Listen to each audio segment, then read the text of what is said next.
Je suis très heureux de vous retrouver dans Storybox, la chaîne YouTube de StoryMind. Vous commencez à le savoir, nous sommes une nouvelle agence spécialisée dans les conseils sur les contenus de marque et de médias.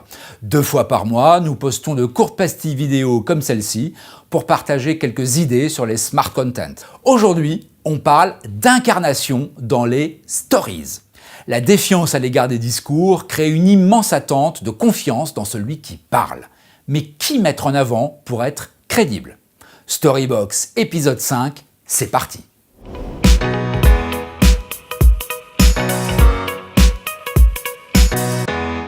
Les enfants par exemple. La fiction l'a bien compris depuis au moins 3 saisons. L'enfant narrateur retisse une parole sincère, virginale, source de vérité cachée. Les exemples ne manquent pas. Dans les romans par exemple. Maman a tort, 3 jours et une vie, Millennials 4, dans les séries télé, Le secret d'Élise, Le mystère du lac, La menthe, ou encore au cinéma, Baby Boss, Ça, Seven Sisters ou Faute d'amour.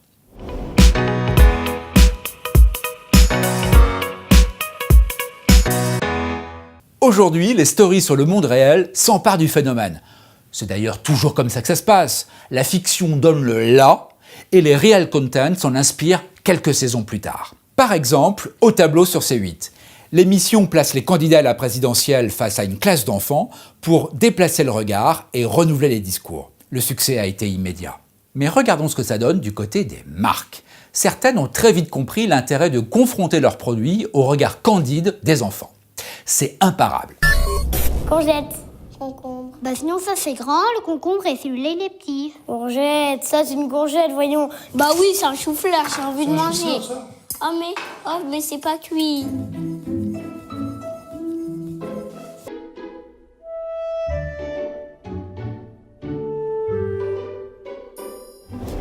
L'hymen.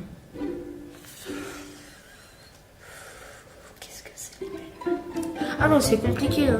On doit se mettre tout ça. Et boum dans le truc. Et c'est quoi le hymen?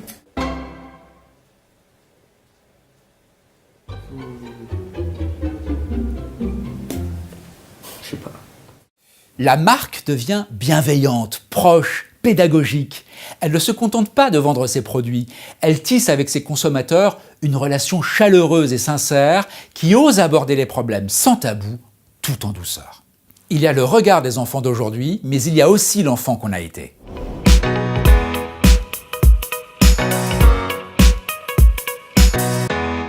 Être fidèle à son enfance, voilà une autre stratégie de smart content. Les exemples sont très nombreux, on regarde une petite sélection. Ma première rencontre avec la Golf 3 VR6, je me dis, mais ma première voiture, je veux ça. Mon grand-père est un ancien mécanicien, donc ma VR6, c'était la bonne excuse aussi pour que je puisse passer des week-ends chez papy et mamie. C'est assez unique. Il fallait que je m'en sépare, mais si j'avais pu la garder, je l'aurais gardée. Voilà, ça c'est le garage où je bricolais avec mon grand-père.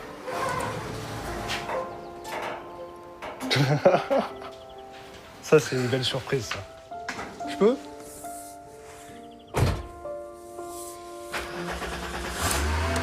Un cadeau, c'est un porte-clés, c'est pas une voiture. Volkswagen.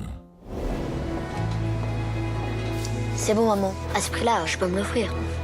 D'accord. Quoi? Maman, tu sais, j'habiterai pas très loin de chez toi. Hein.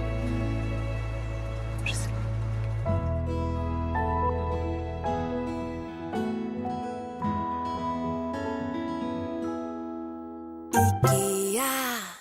L'évocation des souvenirs apporte une réelle fraîcheur. C'est un marqueur d'engagement sincère sur le temps long. C'est un paradis perdu, précieux dans un contexte anxiogène. Nous verrons prochainement dans Storybox que l'enfant n'est pas le seul à recréer un contenu touchant et engageant. Les animaux ont aussi ce pouvoir, mais ça, c'est une autre story. Pour en savoir beaucoup plus, il y a le site internet, la page LinkedIn et un mail pour me contacter. Trouver la bonne histoire, c'est donner de la valeur à vos contenus. À très vite les Storyminders.